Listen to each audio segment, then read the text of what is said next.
স্বাগতম সবাইকে। Hello everyone. আজকে আমরা আবার চলে এসেছি ম্যাথসিজম এডুকেশনে, যেখানে আমরা ক্লাস 9, 10, 11 এবং 12 এর বিস্তারিতভাবে বিশেষ করে মাধ্যমিক এবং উচ্চ মাধ্যমিকের এবং নিট জয়েন্টের যথেষ্ট গুরুত্ব সহকারে আমাদের পড়াশোনা করানো হয়ে থাকে।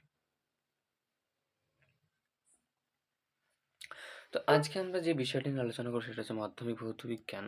আজকে যে বিষয়টা নিয়ে আলোচনা করব সেটা হচ্ছে মাধ্যমিক ভৌত বিজ্ঞানের আলো চ্যাপ্টারে একটা টপিক রয়েছে, যেটা উত্তল লেন্স দ্বারা সমশীর্ষ বিবর্ধিত এবং অসৎ বিম্ব গঠন। যেটা লেন্সের প্রতিবিম্ব, অর্থাৎ লেন্সটা কোন কাজে ব্যবহার করা হয় সেগুলো সম্পর্কে বিস্তারিত যখন জানার টপিক আছে তখন।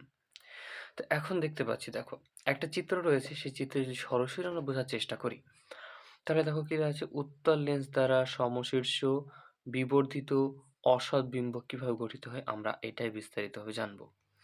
যদি আমরা এই ছবিটার দিকে লক্ষ্য করি, দেখতে পাবো এখানে একটা কি রয়েছে, এখানে একটা লেন্স রয়েছে, যেটা L1, এটা হচ্ছে L2। অর্থাৎ L1 L2 হচ্ছে লেন্সের প্রধান অক্ষ। এখন পরবর্তী দেখতে পাচ্ছি এখান থেকে O1 থেকে O2 এখানে একটা বস্তু রাখা আছে। তীর চিহ্ন যেহেতু উপরের দিকে রয়েছে, সে দেখো এ O1 থেকে O2। তো এইখানে যেটা রয়েছে এটা হচ্ছে একটা বস্তু। এবার এই বস্তু এবং এখানে যে উত্তল লেন্সটা রাখা হয়েছে, উত্তল লেন্সের যে প্রধান অক্ষ সেটা হচ্ছে প্রধান অক্ষ এইভাবে। এই লেন্সের এক পাশে রয়েছে F1 বিন্দু, যেটা হচ্ছে ফোকাস। অপর পাশে আছে F2 বিন্দু, যেটা হচ্ছে অপর একটা ফোকাস। তো এখন লক্ষ্য করো, যদি আমরা এই বস্তুটা, এই যে বস্তুটা এখানে আকারে আকৃতিতে আছে, এটা দিয়ে আলো যদি যায়, এখান থেকে যদি আলো প্রবেশ করে, তাহলে এই আলোটা বা এই রেখাটা কোথায় যাচ্ছে? প্রধান অক্ষের সাথে সমান্তরালভাবে। তখন প্রধান অক্ষের সাথে যদি কোনো সমান্তরাল সরলরেখা আপতিত হয়, তাহলে রেখাটা কোন বরাবর বেরিয়ে যায়? মুখ্য ফোকাস বরাবর বেরিয়ে যায়। অর্থাৎ প্রধান অক্ষ বরাবর যদি কোনো রেখা সমান্তরাল হয়, তাহলে সেটা কোন বরাবর বেরিয়ে যায়? না তো সেটা হচ্ছে প্রধান অক্ষ বরাবর, মানে প্রধান ফোকাস বরাবর বা মুখ্য ফোকাস বরাবর বেরিয়ে যায়। আবার একই রকমভাবে যদি কোনো আলোক কেন্দ্র দিয়ে যায়, তাহলে সেটা কি হবে? সোজা বেরিয়ে যায়। এটা আমরা জেনে এসেছি। এখন এই যে ঘটনা, এই ঘটনার উপর ভিত্তি করে আমরা একটা বস্তু, সেই বস্তুটাকে কিভাবে বড় করে দেখতে পারবো, সেই সম্পর্কে আমরা বিস্তারিত জানবো। তো দেখো, উত্তল লেন্স দ্বারা বস্তু সমশীর্ষ। উত্তল লেন্স বলতে কি বোঝায়? যে লেন্সটা আমরা দেখতে পাচ্ছি সেটা হচ্ছে উত্তল লেন্স। এই লেন্স দ্বারা সমশীর্ষ, অর্থাৎ উপরের দিকে তীর চিহ্ন আছে, এখানেও চিত্রটা উপরের দিকে তীর চিহ্ন, অর্থাৎ ছবিটা সোজা। এক কথায় সমশীর্ষ অর্থাৎ ছবিটা সোজা হবে। বিবর্ধিত মানে বড় হবে। দেখতে পাচ্ছ এখানে যে বস্তুটা রাখা আছে, এই বস্তুর তুলনায় কিন্তু এখানে থাকা চিত্রটা সেটা কিন্তু বড় হচ্ছে। এবং অসৎ বিম্ব পেতে গেলে আমরা কিন্তু F0 এবং F1 বস্তুকে ফোকাস বিন্দুর চেয়ে কম দূরত্বে রাখতে হবে। এখানে যদি আমি দেখি, এটা ফোকাস, এখানে ফোকাস, সরি, এখানে রয়েছে ফোকাস, এখানে রয়েছে আলোক কেন্দ্র। এই দুয়ের মধ্যবর্তী দূরত্বকে আমরা কি বলে থাকি? এই দুয়ের মধ্যবর্তী দূরত্বকে আমরা বলে থাকি ফোকাস দূরত্ব। তো এই ফোকাস দূরত্ব যে কম, মানে আমার আলোক কেন্দ্র আর ফোকাসের থেকে কম, অর্থাৎ এদের মাঝামাঝি কোনো এক জায়গায় রাখতে হবে।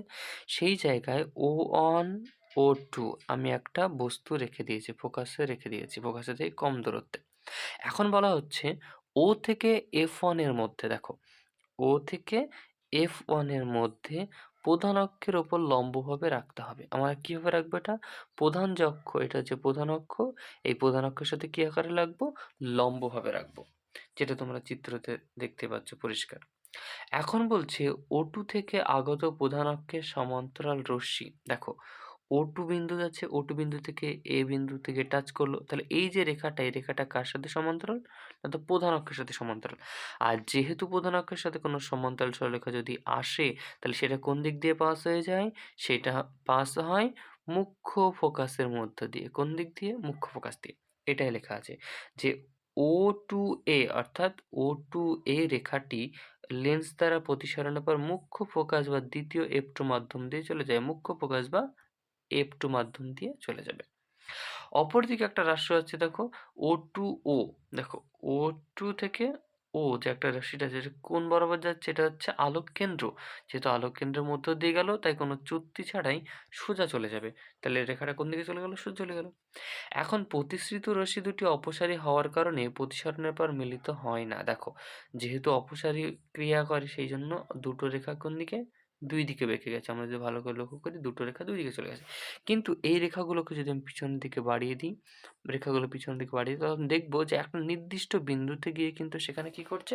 না তো মিলিত হচ্ছে। আর যে বিন্দুতে মিলিত হচ্ছে সেই বিন্দুটার নাম আমরা দিয়ে দিয়েছি I2। এবং I2 দেওয়ার পর আমরা জাস্ট একটা লম্ব অঙ্কন করেছি। কোথায়? প্রধান অক্ষের উপরে, যার নাম হয়েছে কি? I1।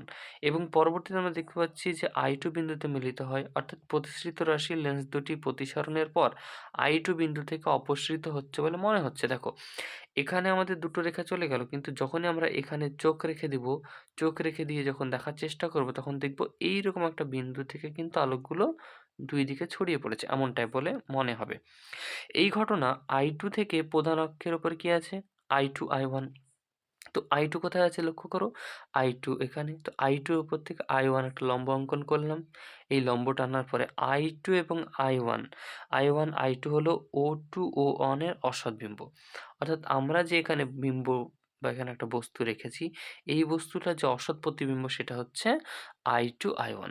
অর্থাৎ O2, O1, O2 এটা যদি বস্তু হয় তাহলে I1, I2 এটা হচ্ছে তার প্রতিবিম্ব। এটা হচ্ছে অসৎ বিম্ব। এইবার প্রতিবিম্বের আকার কিন্তু বস্তুর চেয়ে বড়। দেখো, প্রতিবিম্ব যতটা থাকবে বস্তুর আকার কিন্তু তার থেকে একটু বড়ই হবে। তাই প্রতিবিম্ব বিবর্ধিত এবং অর্থাৎ যেহেতু বড়, তো বড়কে কি বলা হয়ে থাকে? বিবর্ধিত, যেটা আমাদের প্রমাণ করতে হবে। একই রকমভাবে বস্তুর সাপেক্ষে কিন্তু সোজা। দেখো, তীর চিহ্নটা উপরের দিকে আছে। ছবিতেও বা প্রতিবিম্বেও কিন্তু তীর চিহ্নটা উপরের দিকে আছে। অর্থাৎ বস্তুর সাপেক্ষে সোজা। আর এই সোজা থাকায় কি বলা হয়ে থাকে? সমশীর্ষ। এবং উত্তল লেন্সের এই ধর্মকে কাজে লাগিয়ে আতশ কাচের সাহায্যে ছোট, ছোট লেখা পড়তে সুবিধা হয়। আমরা যখন দেখব যে কোনো পাত্রের গায়ে, যেমন হতে পারে কালি, অথবা নরমাল যে কালির ডাব্বাগুলো হয়, সেই কালির ডাব্বাগুলোর মধ্যে যদি আমরা সচরাচর দেখি যে এখানে যে আকৃতি থাকে, এখানে কিছু, কিছু লেখা থাকে। ওই লেখাগুলো কিন্তু আমাদের পড়তে খুবই অসুবিধা হয়। আর যখন লেখাগুলো পড়তে অসুবিধা হয়, তখন এই লেখাগুলোর জন্য আমরা কি ব্যবহার করি? একটা আতশ কাচের মতো জিনিস ব্যবহার করি। যেটার মাধ্যমে এই লেখাগুলোকে আমরা বড়, বড় করে দেখে কি করি আমরা? এই লেখাগুলোকে বড়, বড় করে দেখি। তো এই যে সমগ্র ঘটনাটা, এর জন্য যে কাজ করে সেটা হচ্ছে বস্তু যা হবে, অর্থাৎ লেখাগুলো ছোট, ছোট, ছোট, ছোট ছিল, সেই লেখাগুলোকে আমরা বড় করে দেখব। অর্থাৎ লেখাগুলোকে আমরা এই যে লেখাটা দেখো ছোট্ট ছিল, এটা বড় করে দেখছি। এই যে আকৃতি, এইটা হচ্ছে কি? সমশীর্ষ বিবর্ধিত, অর্থাৎ বড় এবং অসৎ বিম্ব। তো এই ধর্মকে কাজে লাগিয়ে আতশ কাচের সাহায্যে ছোট, ছোট লেখাগুলোকে পড়তে সুবিধা হয়ে থাকে। অর্থাৎ উত্তল লেন্স দ্বারা সমশীর্ষ বিবর্ধিত অসৎ প্রতিবিম্ব কিভাবে গঠিত হয় সেটা কিন্তু আমরা জেনে গেলাম।